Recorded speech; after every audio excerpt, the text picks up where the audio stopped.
Mi nombre es Andrea Celeste Barroso Hernández. Vamos a hablar sobre el capítulo 8, riesgo y tasas de rendimiento. Pero primero definamos qué es el riesgo. El riesgo se representa siempre que no exista la certeza del resultado de una actividad o un acontecimiento en particular, así que no hay seguridad respecto de lo que sucederá en el futuro. En sí, el riesgo es la probabilidad de que ocurra un suceso distinto al esperado. Por eso existe el riesgo de inversión, que se va a medir por la variabilidad de todos los rendimientos de la inversión. Cuando sea mayor la variabilidad de los resultados posibles, más riesgosa será la inversión. Y las tasas de rendimiento son los rendimientos de dividendos más los rendimientos de las ganancias de capital. Cuando mayor sea el riesgo, mayor será la tasa de rendimiento que se requerirá para invertir en el bono. El bono en este caso es una inversión. Cuando más riesgosa sea la acción, más alto será el rendimiento esperado de la acción, inducirá a invertir. En sí, el valor esperado, que es el rendimiento, es el promedio ponderado de los resultados, en el que cada ponderación de resultado es la probabilidad que ocurra. Entonces, el riesgo es la medida de incertidumbre en el torno del rendimiento que ganará una inversión. Y para ello podemos determinarlo de diferentes formas. Podemos calcular como una herramienta particular, que son las distribuciones de probabilidad, que pueden ser discretas y continuas.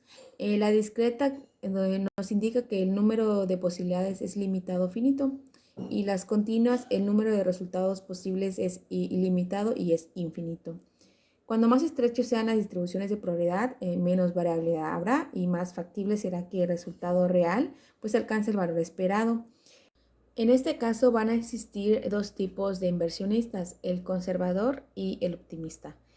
Cuando hablamos del conservador, hablamos que existe una aversión a riesgo. Después tenemos otra herramienta, que es la desviación estándar, que en sí, cuando es baja quiere decir que es mejor y menor es el riesgo, y cuando es alta es decir que mayor es la discrepancia.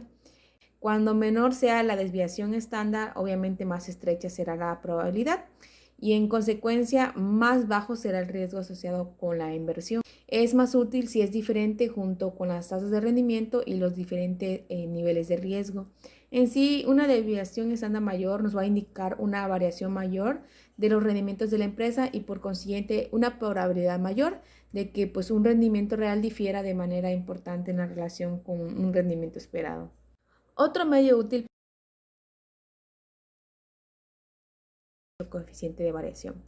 En sí, este coeficiente es la medición estandarizada del riesgo por unidad de rendimiento, y se va a calcular entre la división de la desviación estándar entre el rendimiento, porque nos va a mostrar una base más significativa de comparación cuando difieran los rendimientos esperados de dos alternativas o dos empresas o dos opciones. La prima de riesgo es la parte de rendimiento esperado atribuible al riesgo adicional de una inversión. En sí va a ser la diferencia entre la tasa de rendimiento esperado sobre un determinado activo riesgoso y la tasa de rendimiento esperado sobre un título menos riesgoso. El riesgo de una inversión aislada es el riesgo total de una inversión si se maneja sola. En este caso, los activos financieros se manejan como parte de un portafolio. Combinar estos valores puede formar un portafolio libre de riesgo, que en sí el rendimiento se mueve en direcciones opuestas, cuando uno es alto y el otro es bajo, es decir, que es negativa, perfecta. Combinación de las acciones en el portafolio va a reducir lo que es el riesgo, pero no lo va a eliminar. Sí se va a eliminar cuando es una correlación negativa, porque el riesgo se diversifica. En este caso es aquella parte del riesgo de un título asociado que resulta aleatorios generados por eventos, comportamientos específicos de la empresa, y se puede eliminar mediante una diversificación adecuada. Y cuando no es diversificable es cuando es positiva, que es la parte del riesgo que está asociada a los factores económicos o de mercado, que afectan de manera sistemática a la empresa, entonces no se puede eliminar por esta forma. Otra herramienta es la beta, que es una acción de riesgo promedio que atiende a aumentar o disminuir, acorde al mercado general, según sus mediciones de algunos índices. En sí, cuando no existe beta es 1. En sí, el coeficiente de beta mide el grado del cual los rendimientos sobre una acción determinada se mueven con el mercado de las acciones.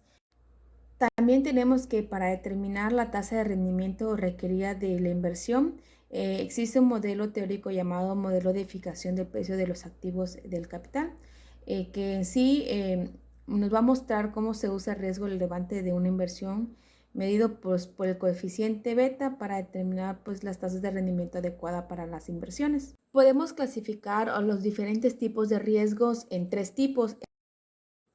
En sí, ¿de qué depende el rendimiento y el riesgo? Obviamente va a depender del inversionista. Eh, como habíamos mencionado, puede ser conservador u optimista. Pues los inversionistas con adversión pues, al riesgo requieren tasas de rendimiento más altas pues, para invertir en los valores de mayor riesgo, es decir, que obtener más ganancia para ellos es muy importante.